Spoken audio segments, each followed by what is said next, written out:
Hey everybody, and welcome to The Split, a young adult book review podcast for readers and writers. I am Robert Scanlon, and that is Trudy J, back again.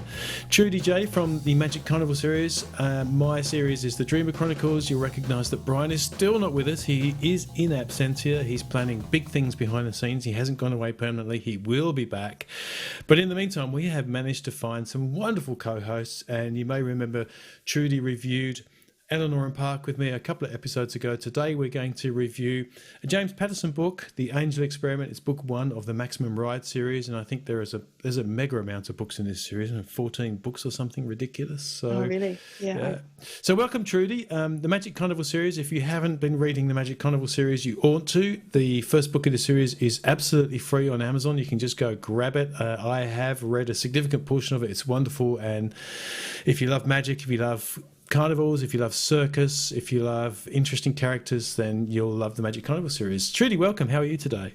I'm very well, thank you. Thank you very much for that introduction. That was lovely. I'm glad to hear you're reading my book. Yes, and you tell me it's not strictly YA, but it's a young female protagonist. So yeah. She's sort of, I don't know if you've heard of the genre new adult. It's probably more in line with that than the strictly audience. Yeah. Okay, so maybe I'm going to get to those bits later. Yeah, well, there's only really one little bit. So it's, I have to get ready now. All right, let's focus on today's book, which is The Angel Experiment by James Patterson. And you probably will know the name of this author, James Patterson. He is one of the world's blockbuster authors, one of the highest earners over the last several decades. He writes in many, many, many genres, and many people question how on earth he's able to write so many books at once. And we will come to that when we get into the writer's perspective. But first, a quick summary. Max, full name Maximum Ride, is 14 and can fly. She's part of a secret group of 6 kids bred to be genetically altered, complete with avian DNA and big wings.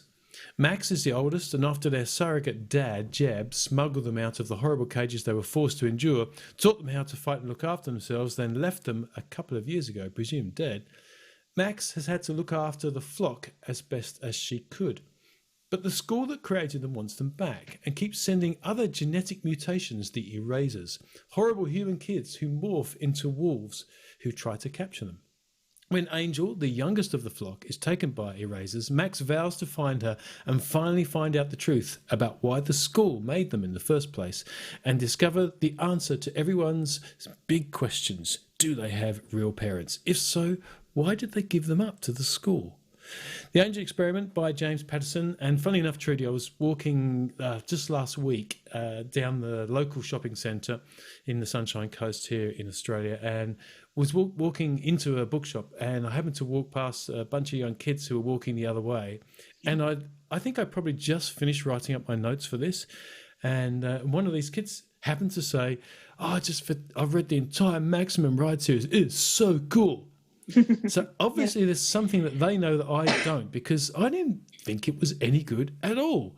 But before we get to Snobbett's usual disgust over a bad book, what did you think? I read it a second time just before this podcast, and I remembered thinking from the very first time I read it that I understood why people liked it, but I didn't think it was that amazing myself. There was a very good big distinction. I thought it has short chapters and there's a lot of action, and it moves through the action quite well, or quite quickly, and there's enough kind of questions going on. You're kind of wanting to find out the answers, the same as the I thought it was to understand why people might like it. But I think as writers, you and I will tend to be a little bit more critical in terms of the writing. Yes. And I think that's natural. I've gone back and read books that I loved as a teenager, and they've been awful. And these are books that I thought were the best books ever, and they're not. I think there's a really great learning from that as well, because my wife was saying to me, she was asking me about the Maze Runner and the Scorch trials, etc. last night. And we've reviewed the Maze Runner on this show, and we thought it was good, but there's a lot of telling, and there's a lot of things that just don't make any sense. But it's fast paced and there's lots of action, and this is the same. It's fast paced. There's lots of action.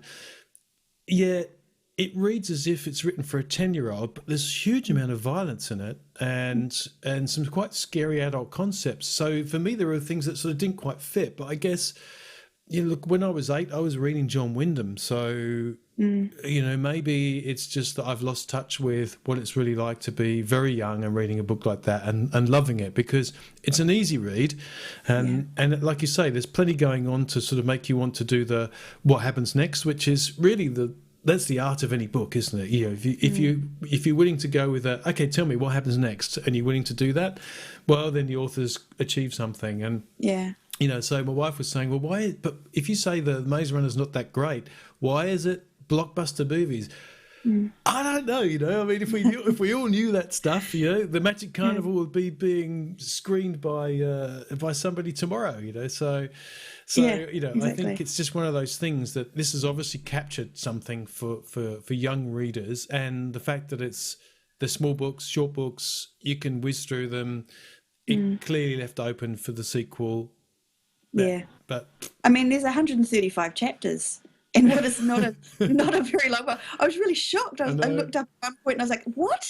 How can I be over 100 chapters?" But that's the thing. It's just it moves really quickly through the action. There's some really random bits where I kind of look back and I was like, "Why did that happen? Why did we go through that whole scene?" Yeah, I don't know. Things like that happening, but. It was just really weird thing. I mean, there's just so much weird about this book. Like you say, it's 135 chapters. It's probably no more than 75,000 words. So we're talking the same length as the very first Harry Potter book. Yet the rich descriptions in the very first Harry Potter book and the action there unfold in a meaningful kind of, semi-logical way. There's a great inciting incident. All of that. It's rich writing, and you can see why Harry Potter became a loved story across the world. To me, this is just comic book pap. It's nothing more than that. And yeah. although I have to say, I do like the Flock. I do. Yeah. And I think she was James Patterson or whoever wrote it was very consistent in terms of keep maintaining their personas. Like they didn't do well, maybe occasionally, but most of the time the actions they took were consistent with the characters that had been created, and they were really lovely, really distinct from each other. So each of the 6 of the Flock had really distinct characteristics that were pulled right through the book, and I thought that was lovely. I thought that was really well done. I didn't like the Jeb, and I didn't like their raises, and I didn't understand a lot of like they were so petrified of their raises, and yet every time they had a run-in with them, their raises would end up just walking off and leaving them. Like it never really. I was like, why are you scared of them? They never hurt you. Or occasionally, but they never. They never. When they have a chance to, they never do, and I don't get that. And I'm sure there's some backstory that's going to come out later on. But there's things like that, and I also think that.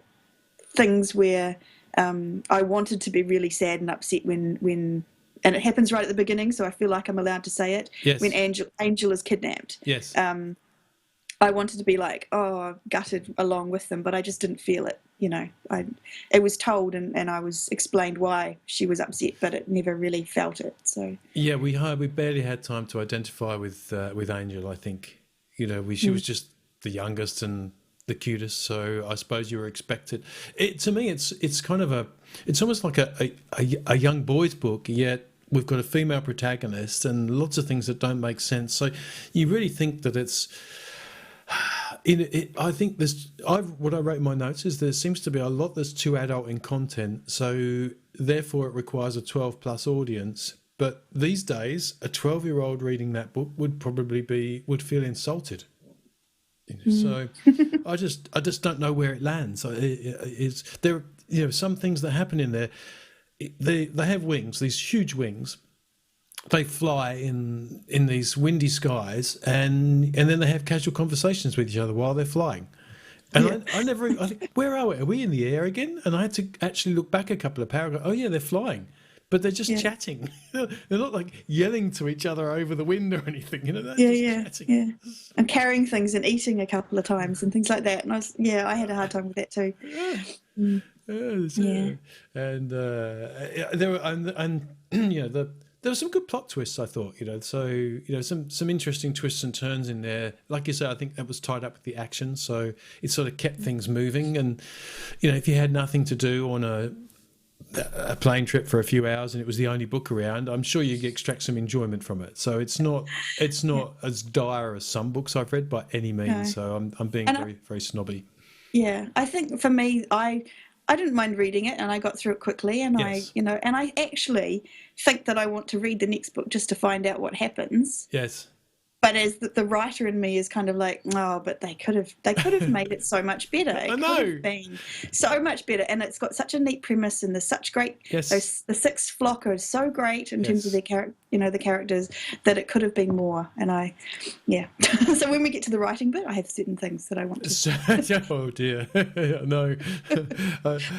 Even in the reader's part, you know, where I'm thinking about it from a reader, to me it reads like Grandad tried to write the Hunger Games, you know. And I just think, I'm sorry, James Patterson, but I chose this to put in the queue because it's clearly got a following, and I was interested to see what a titan of the book world, James Patterson, would do with a young adult story. And I came away really less than impressed, you know, and some plot twists that were so obvious that you could fly right through them, pun intended, and you know, and some. Why wouldn't you question them as a reader? I mean, even my daughter, when she was really young, she would, in my own book, she would come to me, and when she was beta reading, and she'd say, "Daddy, I really don't understand how she got into that other world." Okay, well, if you don't understand that and you're still puzzled, then something hasn't been sealed up for you. That you know, I either haven't done something properly, and I can't just explain it. I have to go back and fix that. So, you know, the kids are perceptive in that. So, you know, I would think that kids might think, well, you know, why didn't anyone see their wings? You know, why didn't Angel read more minds? How come Max knows how to hotwire a van, but she doesn't know how to drive? Iggy is blind, but every scene where they're running away from things, he never has a problem. So who's helping Iggy? He's blind, for goodness sake. They have a head-on crash at 50 to 60 miles per hour, and they walk away because the airbags worked. It's just, I could go on and on and on. You know, there were so many things that just didn't make any sense, and it annoyed me.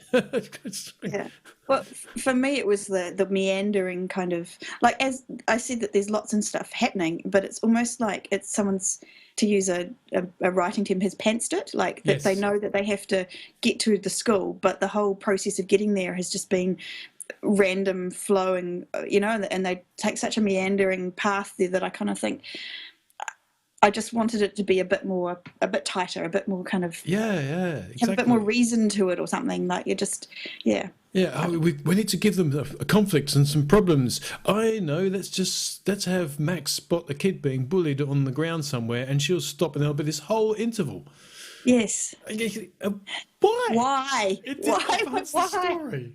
Yeah. No, that was the one thing. And then I keep waiting for them to go back to them or something, or them to, and I hope that they go back in later books or something. There's some other reason for Ella and her mum to be there than just some random plot where Max can feel sad that she doesn't have a family. Like, Yeah, and I was sort of expecting it to be hinted at in this book. And you're right. I mean, there's so much in this initiating book of the series that they can go back and reuse. So you would hope, inverted commas, quote unquote, that's going to be the case, but I don't trust it based on my experience of this so far. So should we move into the I had one more thing actually that I really liked. It's a tiny bit of a spoiler, but we already know that Angel has some hidden powers, and perhaps this might be one of the reasons why she's been taken back by the school. But I really like that some of those Chucky's back moments where Angel was commanding others. I thought they were actually particularly well written. Oh, that's cool. I like that. You will put the bear down. Yeah, yeah, I love it. These are not the droids you're looking for. It's one of those moments. Yeah. So let's move in from a writer's perspective. So why do you think this book is so well loved? It gets better reviews than a book that we reviewed recently, Blood Red Road, which I thought was fantastic. I think for me, and it's something that I've noticed a long time as a writer, is there's this you can have, as long as you've got great characters and you've got a story that's kind of captures the imagination, it doesn't matter whether the writing's any good. Yes. People will still love it. Whereas if you've got an amazing writer who writes beautifully, but the story isn't there, or there's not this central character that captures the imagination, it doesn't, no matter how well you write, you're not going to get it. So maybe, although we have kind of blown apart most of the plot in this book, but I mean, I think maybe he's hit upon a great character who she does. She loves the flock, and you know that, and she's constantly trying to look after them and do stuff, and they're on a really, you know, that's a mission to save the cute little Angel, the youngest of the flock. So maybe that kind of thing is what attaches people to it, and they don't notice it moves so fast through that perhaps you don't notice the what seems to us fairly obvious plot holes. It's the only thing I can think of. Yeah, but I think you're spot on though, because it's a little bit like as you were talking, I was thinking, yes, okay, now the imagery that's coming to mind for me is things like Scooby-Doo, you know, where you get these cartoon series where there are just really ludicrous things that they do, and they do make really stupid decisions because they're kids, but somehow they pull it off. And this is a book like that, where, you know, she's a 14-year-old, you're quite right, it's well shown that she's doing her best. You get most of it through her telling us from her interior dialogue. So, okay, big deal, so what? But nonetheless, she does follow through with her actions.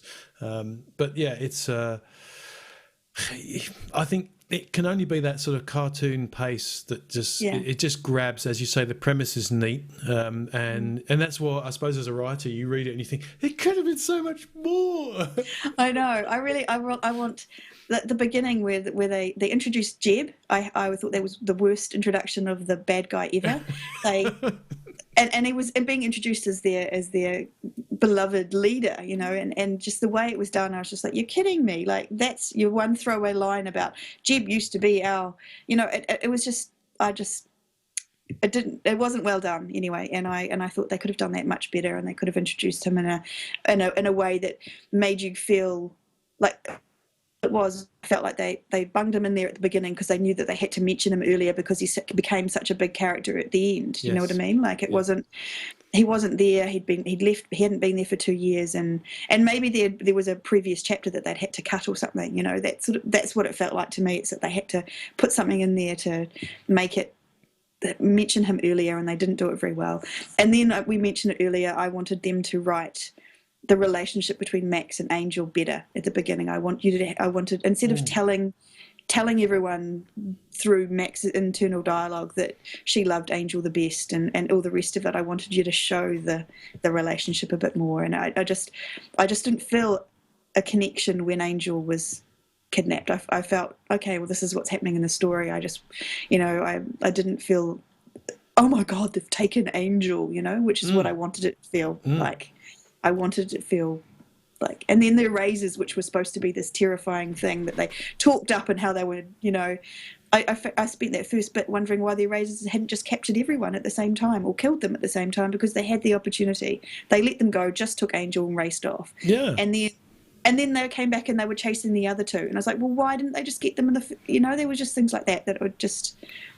Yeah, and they seem to have the numbers and the weaponry and everything going for them and you didn't really quite ever understand how it was they managed to escape in the nick of time. So it was kind of odd. I mean, I suppose, again, if you're a really young reader, you think, oh, that was really cool. They managed to frighten the erasers off. But you're right. You know, they came with these horrific werewolf morphing characters with these dripping fangs. And you think, oh, my goodness, they're going to get ripped apart. And then they just turn into Draco Malfoy and walk away. I know. And in fact, literally, there were several occasions where they just turned around and walked away, and you're like, but why? And maybe that gets explained later in the series, and I'm just being critical, but it just was like, no. But you're right. Also, I think a save the cat moment right at the start for Max and Angel would have been masterful, and there really is nothing masterful about this book, and it leads me to my question is, which do you think it was ghost written?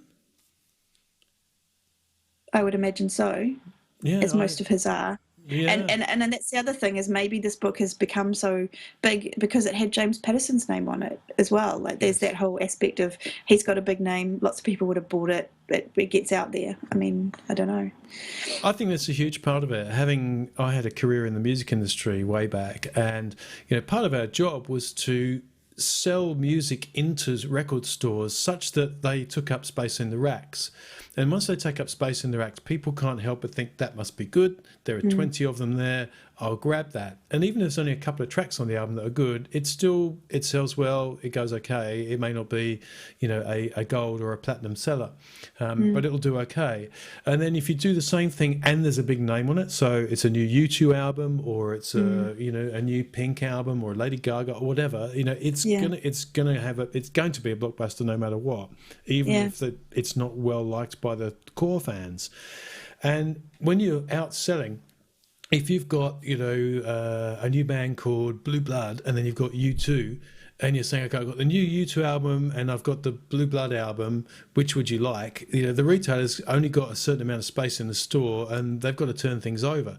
So I imagine the same thing is when these book distributors are out to the Walmarts and the Barnes and Nobles of the world trying to sell these books in.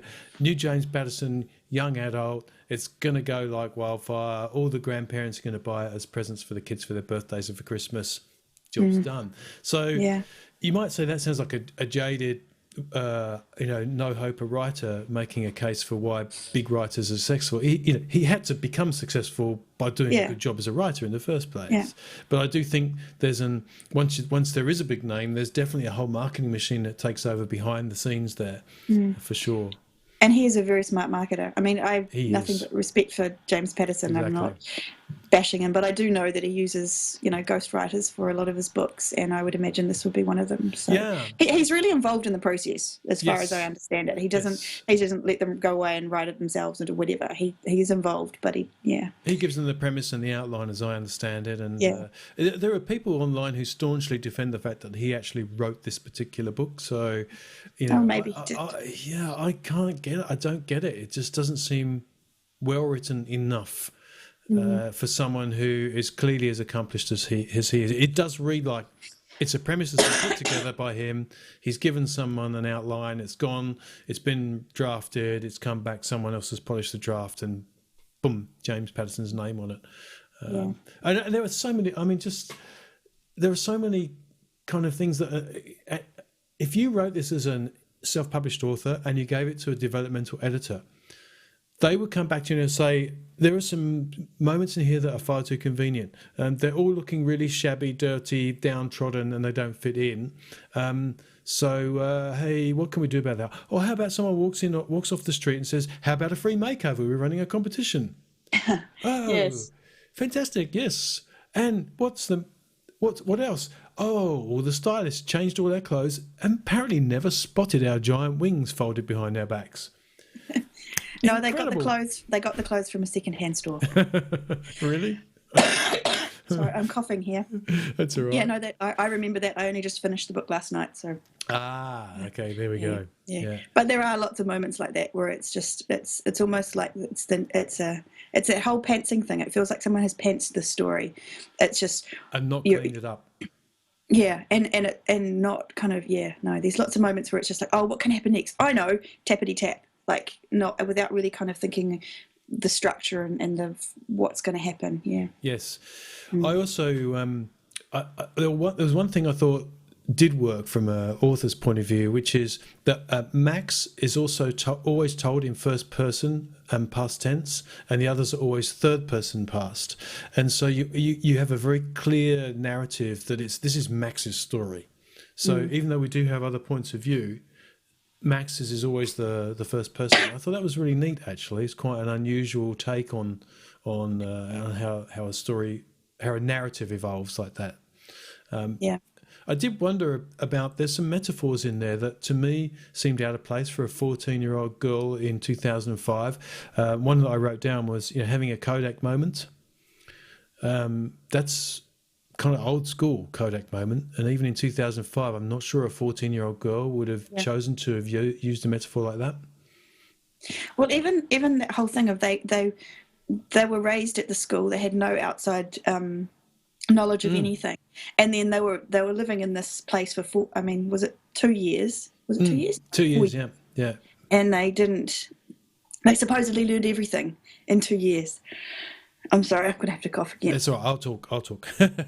I think also there's a huge amount of telling in the book too. I mean, you talked about it a little bit before. We get told about the relationship with Angel. We get told about the Jeb and why he's such a big villain. And I just the only reason I can think is that he gets away with it is because, as you say, we got short chapters, and actually one of the things we haven't mentioned yet is pretty much every single chapter has some kind of pointer or cliffhanger at the end of it, which is that's smart. If you're going to write a kid's book that's going to be short and snappy, I think that's almost key to keep people reading. Yeah, definitely. They, you know what? I get it. I get why this book is popular, because it is fast and it's easy and it's quick fast and easy. Yeah, and it's and it was all the I read it the first time just like that. I didn't, and I get it. But I just as a writer, I just think, oh God, there's so many ways that they could have made it better, could have done more, could have made more sense, could have. Yeah, I know. I did see. I had a quick look through all the reviews, and I didn't really see anybody saying, "Yes, I read this out loud to my grandchild" or whatever. So it doesn't seem like it's one of those, because sometimes that's why a book takes off, because adults like reading them out loud. But I can't imagine a grandparent enjoying reading this one out loud. It's too much kind of violence and adult concept in it. And I think they'd stop after a while and say, "Oh, those erasers are a little bit too mean, aren't they?" Yeah, it's scary. Because if you're reading out loud, you're reading out loud to a young child, So I can imagine a 5 or a 6-year-old hearing this stuff and having nightmares.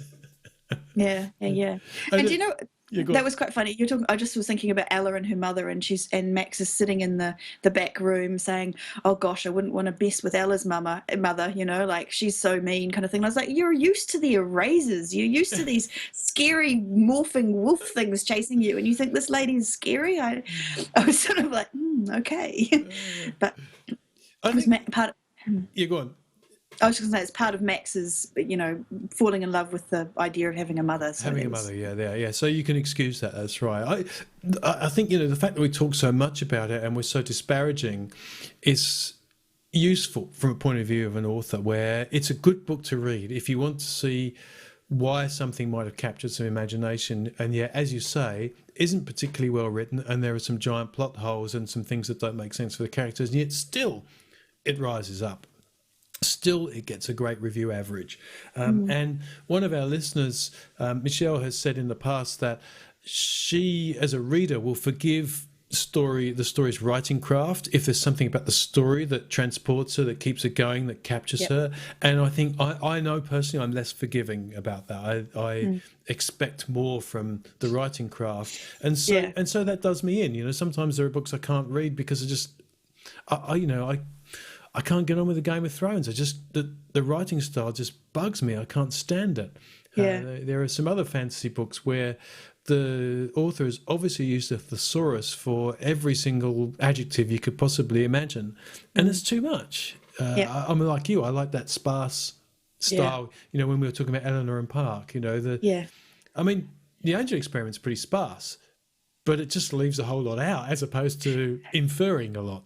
Yeah. The two books that I've read for the last few weeks they're so different in terms of the writing. Yes. They couldn't be more different. It makes me want to get the what's the author of Eleanor and Park to come and rewrite Angel Experiment for them, because she could have done something really amazing with it, I think. Oh, that would be an interesting. We should have these mashups, shouldn't we? Who you'd like to write certain stories? That would be amazing. It would be amazing, yeah. And then the final part for me on the writers thing is having read, and again, probably my favourite book in this respect is The Scorpio Races, because the misdirection in the dialogue is so magnificent, where, when we talk to each other, we interrupt each other all the time. We, as human beings, we disagree. We don't necessarily answer a question that's asked. We ask something else instead, or we evade it. And that never, ever happens in this book. They all answer each other. It's who's your mummy? I don't know, Nudge. Okay, good. So there was a reason for that interchange, was there? Think, no, every line of dialogue is supposed to advance the scene. And that's why you don't write, good morning, Trudy, how are you this morning? Oh, I'm fine, Robert, thank you very much. That you just don't see that in a good book. No, I mean, it's everywhere in this book. It's kind of like there's ways they could have upped the writing. Yes. It's all, and I think that's the trouble. Like, and you're sort of saying you're quite critical, and I'm the same. It's like, as a writer, there are books that people love and talk about that I just can't read, because I read them and they just bug me, and it's that the thing when you're writing is you want to like lose yourself. You don't want to have distractors, things that are going to stop you in the story. And as a writer, that's what I'm always trying to, not necessarily always achieving, but trying to get rid of, Yes. And this book just has hundreds of them where they're still in there, and you're kind of like, oh, I wish they'd gotten rid of this and rid of that and done this differently. So for me, that makes it harder to read. Still, it's an easy read. I shouldn't, And it makes us sound like, well, it makes me sound like, some kind of jealous author who's, James Patton's crap. He doesn't deserve that success. And you can only admire, the fact that people have been very successful. I don't know. I don't think my work is of any literary genius yet. So I'm hoping to get better and better with each book. I think you feel that way as you write. And I would just hope that I don't churn something out like this, where I think, as you say, the upshot is it could have been so much better. It could have been so much more fun. And yet, despite all that, it succeeded with its audience. And that's something that you've got to respect. Yeah. I mean, and but you have to remember it's a less critical audience. It's an audience that's just reading it for the story and the action and the moving through. And I do think they created, and maybe this is, if he didn't write it, then maybe this is the aspect that James Patterson put into it, was those 6 flock characters, and they're all really well out. I think that's where it stands up for itself. Yeah, and it could be a great movie for that reason as well. There's some evocative imagery that can be used in it.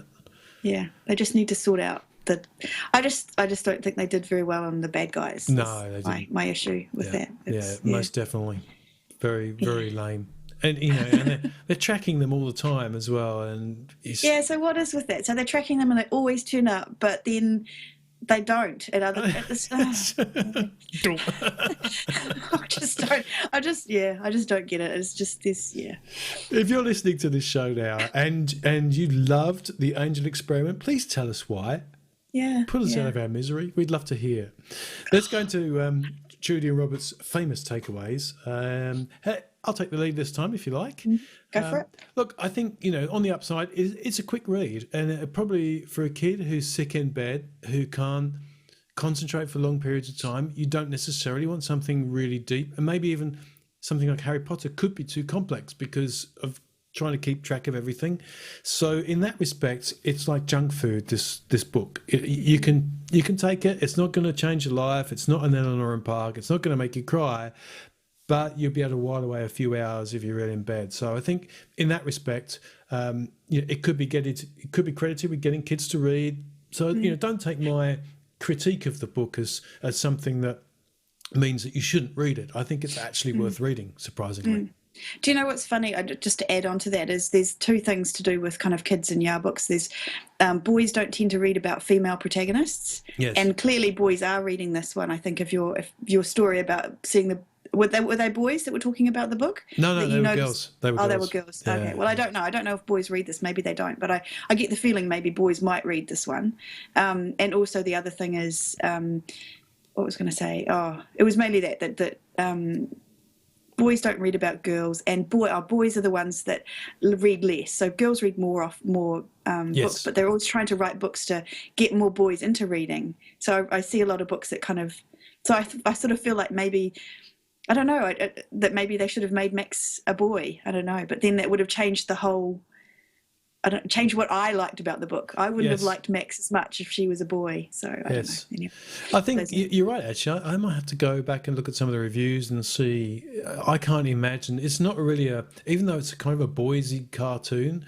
Again, I suppose what you have to look at is if you're comparing to, say, something like a Scooby-Doo type of thing, then it's got wide appeal and it doesn't really matter. You've got enough of the different genders in there that maybe the flock itself is enough.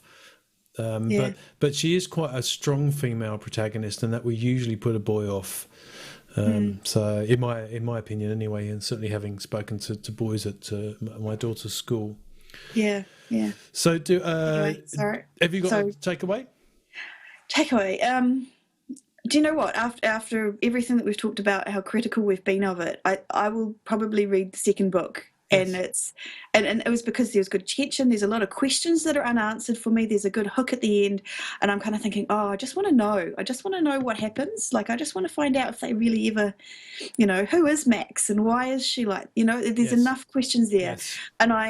But one little part of me has got, I can feel a little. Just the little devil on my shoulder, I suppose, saying, "You're not going to find out the answers. It's going to be not as good as you're expecting. It's not. You're going to be disappointed." But I still want to know. Well, maybe you only have to read book 2 to find that out. And if you do find that out, do let us know and drop by. I'd love to know, because I'm not going to read book 2. Well, I have to tell you a terrible secret. I did actually buy book 2 last night as soon as I finished. So it works. It works. It worked on me, and I'm so critical of this book. I'm not, So there you go. There's obviously something in there, isn't there? That there's something. There's a kernel or a spark of something in there that's still worthy of a story. And so the answer is, don't let writing craft get in the way. And that leads me to my third takeaway, which is, a big name can get you places. So we need to lobby James Patterson and see if he'll do some co-writing with us, Trudy, because we reckon he can smarten up his act. He's a bit slack. I'm not sure that'd be the way I'd approach him, though. No, maybe not. James, you're getting a bit slack. I can help. Maybe what I'll do is I'll send him my answer to this prompt of the week, and that will inspire him. And you could do the same. So here's our prompt of the week. And credits to Brian for coming up with these prompts, and it's my turn to give one. You wake up in a cage to find you've been undergoing genetic alterations. What newfound skill do you wish you had, and why would it make returning to society extremely dangerous? You can write your responses to that prompt in the comments section of this episode at thesplitbookreviews.com. You can send us an email, podcast@thesplitbookreviews.com. You can tweet us at The Split Book. There's multiple ways you can get to us to support us. We would love to have your review on iTunes. If you haven't left it already, that is the lifeblood of any podcaster. And I would love to extend my thanks to Trudy J of the Magic Carnival series, and once again I'll give a plug for Trudy. I am a significant portion through, 30% through the first book, Ringmaster, and loving it, so you should love it too. She says it's not YA, but I reckon it's good enough for YA, NA, who cares, just read it. Trudy, where can people find you? Check me out at my website on, www.trudyjwrites.com. So that's TRUDIJAYE.rights.com. Thank you very much. And your detailed approach has been absolutely wonderful. And it definitely has. Brian's got something to live up to now. So, Brian, if you're listening, you need to get a little bit more down in the details there for this the next book. Speaking of the next book, actually, we have another guest co-host on episode 55, where we'll be reviewing An Ember in the Ashes by Sabah Tahir. Have you read An Ember in the Ashes, Trudy? I don't want to answer because I keep having to say no. I think this one, and we previously spoke about The Immortal Rules, definitely both worth a read. They are both fantasy books, and they're excellent, really excellent. And in particular, An Ember in the Ashes is a debut. Okay. I think there's a lot in it that would resonate for you, having been reading your stories as well. I think it'd be right up your alley.